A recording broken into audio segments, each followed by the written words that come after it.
Good evening, ladies and gentlemen. Thank you all for joining us in this cold evening. Welcome to Nritya 2025. This is our 17th annual day of Kavyanjali School of Dance and Music. Now, this milestone marks over a decade and a half of dedication of preserving and promoting rich traditions of Bharatanatyam, Mohiniyattam, Kuchipudi, and Carnatic music. In addition to these classical art forms, the institution has also been offering yoga classes for the past 2 years, further strengthening its commitment to holistic learning. And founded in 2008 by Srimati Sridevi Sujit, Kavyanjali School of Dance and Music has been devoted to imparting classical training to students and passing on the profound knowledge she received from her eminent gurus to the next generation. This evening, we are honored to be in the presence of true luminaries from the worlds of classical dance and education, Natyacharya Dr. Vasant Kiran and Srimati Uma Malamurli Krishnan. Thank you for joining us. Now, ladies and gentlemen, please join me in welcoming our distinguished guests to Nritya 2025. Requesting our dignitaries to kindly join us on stage for the ceremonial lighting of the lamp, marking the auspicious beginning of this celebration.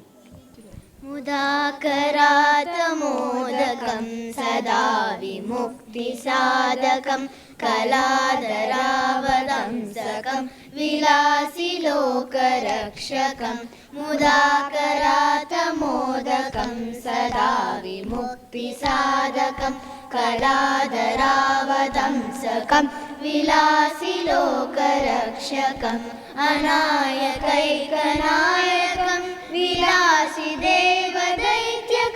नताशुभाशुनाशकं Namami तं विनायकं न तेतरादिभीकरं नमोदितार्कभास्वरं नमस्सुरारिनिर्झरं नदादिकापदुत्तरं सुरेश्वरं निधीश्वरं गजेश्वरं गणेश्वरं महेश्वरं तमाश्रये परात्परं निरन्तरं समस्तलोकशङ्करं निरस्तदैत्यकुञ्जरं दरेदरोदरं वरं वरेवक्त्रमक्षरं कृपाकरं क्षमाकरं मुदाकरं यशस्करं मनस्करं नमस्कृतं नमस्करोमि भास्वरम् अकिञ्चनातिमाजनं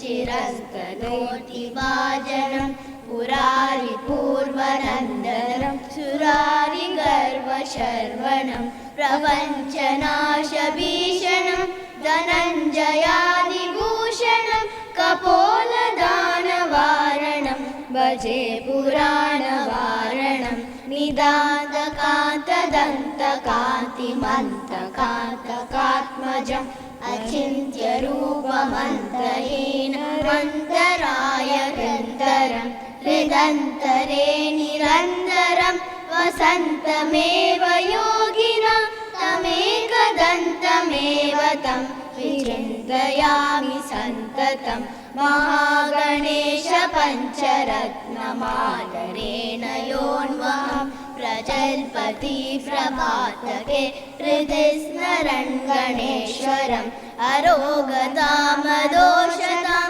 सुसाहिती सुपुत्रता समाहितायुरष्ट्रभूतिमभ्युपैति शोचिना समाहितायुरष्ट्रभूतिमभ्युपैति शोचिना समाहितायुरष्ट्रभूतिमभ्युपैति शोचिना